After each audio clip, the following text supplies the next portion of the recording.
200 100 रुपये बचाने के चक्कर में आप जो है अपने साथ खुद ही गलत कर रहे हैं, अपने साथ खुद ही फ्रॉड कर रहे हैं। एक एग्रीमेंट बनाने के लिए आप अपने साथ कितना गलत कर रहे हैं, आज उसके बारे में हम बात करेंगे। पैसा नहीं, पहले खुद को बचाओ। अभी मैं कोर्ट में देख रहा हूँ कि एग्रीमेंट जो बनवा रहे हैं आप सभी लोग, वो गलत तरीके से बन रहा है और इसका सबसे बड़ा कारण आप हैं और आपके साथ धोखा होगा तो इसमें आपकी ही गलती है। जमीन, घर, पैसा का लेन देन, गाड़ी बेचना खरीदना, अगर आप ये सब कुछ कर रहे हैं तो बिना एग्रीमेंट के कुछ भी नहीं करना है, किसी पे भरोसा नहीं करना है। प्रॉब्लम क्या है पता है आपको?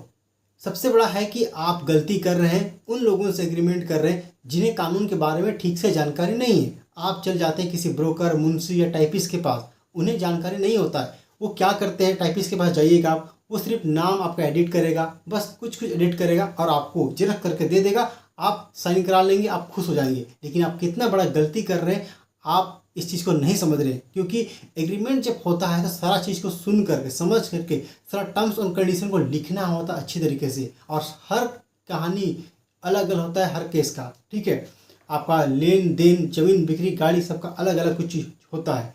तो आप सही ड्राफ्टिंग नहीं करवाते हैं एडवोकेट से, ठीक है। एडवोकेट से कराने की जगह आप किसी और से कराते हैं तो प्रॉब्लम ये होगा कि आप कभी भी केस करने जाइएगा तो निश्चित है कि आपका एग्रीमेंट वो स्ट्रॉन्ग नहीं रहेगा, जिससे आपका कभी भी अगर मनी का रिकवरी करेंगे, गाड़ी का, ज़मीन का, तो आप कहीं ना कहीं हार का आपको सामना करना पड़ सकता है। एग्रीमेंट ही क्या जो आपके राइट को ही प्रोटेक्ट ना करे, तो सिर्फ कुछ पैसे बचाने के चक्कर में इतनी बड़ी गलती क्यों करना। तो आज मैं आपको बता रहा हूँ क्या क्या आपको करना चाहिए अगर आप एक एग्रीमेंट बनवाने जा रहे हैं तो, ठीक है। अगर आप कोई भी एग्रीमेंट बनवा रहे हैं तो एडवोकेट से आप बनवाइए और उनको सारा स्टोरी बताइए कि आप जो है किस पर्पस से आप जो है एग्रीमेंट बनवाना चाहते हैं। सेकंड ये है कि नॉन जुडिशियल स्टाम्प का एक आप ई पेमेंट आप कर लीजिए, जिसमें एग्रीमेंट हो जाएगा कि एक स्टाम्प निकालोगे जहाँ पे फर्स्ट पार्टी सेकंड पार्टी दोनों का नाम लिखा होगा, डेट ऑफ एग्रीमेंट लिखा होगा, किस पर्पज से आप एग्रीमेंट कर रहे हैं वहाँ पे मेंशन होगा। तो एक गवर्नमेंट का भी आपका एक रिकॉर्ड बन जाएगा, जिससे एक प्रूफ रहेगा या एग्रीमेंट किस पर्पज से कर रहे हैं, ये चीज़ मेंशन करना बहुत ज़रूरी है। जैसे बिजनेस के लिए आप कर रहे हैं, कोई पैसा का लेन देन कर रहे हैं, उधारी दे रहे किसी को, ज़मीन बिक्री के लिए कर रहे हैं, तो एक पर्पस मेंशन होना चाहिए कि एग्जांपल लेते हैं किसी को पैसा दिए हैं तो पैसा किस में यूज करेगा, वो कोई बिजनेस करने में, कोई दुकान करने में, कोई इन्वेस्टमेंट में करेगा, वो क्लियर मेंशन होना चाहिए एग्रीमेंट में।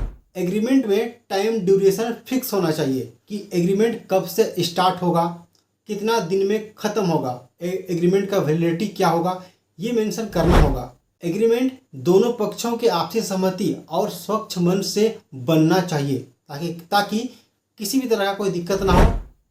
अगर पैसा लेन देन का एग्रीमेंट है तो ऑनलाइन पेमेंट या चेक से पेमेंट, ये सब मेंशन होना चाहिए। और किस बैंक से कर रहे हैं, किस शाखा से कर रहे हैं, चेक नंबर क्या है, वो सब कुछ वहाँ पे मेंशन करिए, डेट मेंशन करिए। एग्रीमेंट के शर्तों को नहीं मानने पर क्या क्या लीगल स्टेप आप लेंगे, वो सब कुछ उस एग्रीमेंट में मेंशन कराइए कि अगर वो एग्रीमेंट को नहीं मानेगा तो क्या होगा, कानूनी कार्रवाई के लिए आप क्या क्या स्टेप ले सकते हैं, ये सब कुछ मेंशन कराइए एग्रीमेंट में। अगर पैसा लेन देन की बात है तो कोई ब्याज आप ऐड कर रहे हैं तो वो सब भी मेंशन करिए, कितना दिन में रिटर्न करेगा, कितना किस्त में देगा, कब कब पैसा देगा, कि किसे ट्रांजेक्शन कैसे करेगा, जितना भी आपका शर्तें हैं सब कुछ लिखवाइए एग्रीमेंट में, कुछ भी नहीं छूटना चाहिए। अगर आपका एग्रीमेंट बन जाता है तो एग्रीमेंट को पढ़कर समझकर तभी आप उस एग्रीमेंट में साइन करना है। अगर आप एग्रीमेंट बनवा रहे हैं तो 2 गवाह को आप जरूर ऐड करिए, वो कोई भी हो सकता है, आपके मित्र, आपका कोई भी आसपास का पड़ोस, दोनों कोई भी हो सकता है, आपके घर वाले, कोई भी हो सकता है, लेकिन 2 गवाह का होना बहुत ज़रूरी उस एग्रीमेंट में, और साइन कराना है और डेट भी आपको, ठीक है, उसमें मेंशन कराना है, ठीक है। एग्रीमेंट बन जाने के बाद दोनों पार्टी एग्रीमेंट में साइन करेंगे, उसके बाद हर पेपर में आप साइन करिए, फर्स्ट पेज में साइन करिए, जो गवर्नमेंट का जो स्टाम्प ड्यूटी है जो आप पेमेंट कर रहे हैं उसमें भी आप साइन करिए, ठीक है। वो बन गया, उसके बाद जो है आपको उसका एक जेरॉक्स कॉपी आपको रख लेना है। और हाँ, जो भी आप एग्रीमेंट कर रहे हैं, चाहे ज़मीन बेचने का, घर बेचने का, चाहे वो दुकान का हो, रेंट का हो, या फिर पैसा लेन देन की है चीज़ें, तो सबका एक जेरॉक्स कॉपी आपको उस एग्रीमेंट के पीछे अटैच करना है और खरीदने वाला व्यक्ति बेचने वाला व्यक्ति जिसका वो डॉक्यूमेंट है उस पर आप हस्ताक्षर उसका ले लीजिए और डेट भी मेंशन कराइए ताकि एक प्रूफ बन जाए। कभी भी अगर आपको, ठीक है, अगर सामने वाला व्यक्ति जो है एग्रीमेंट की शर्तों को नहीं मानता है तो इस आधार पे जो है आप न्यायालय में मुकदमा करके अपना ज़मीन, पैसा, घर जो है सब कुछ आप वापस ले सकते हैं अगर ये गलती नहीं करेंगे तब।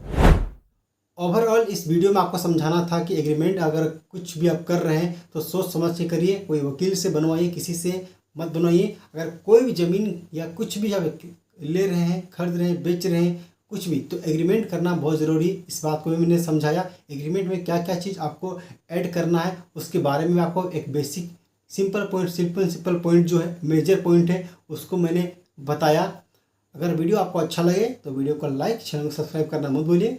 मिलते हैं नेक्स्ट वीडियो में। Bye bye everyone, bye.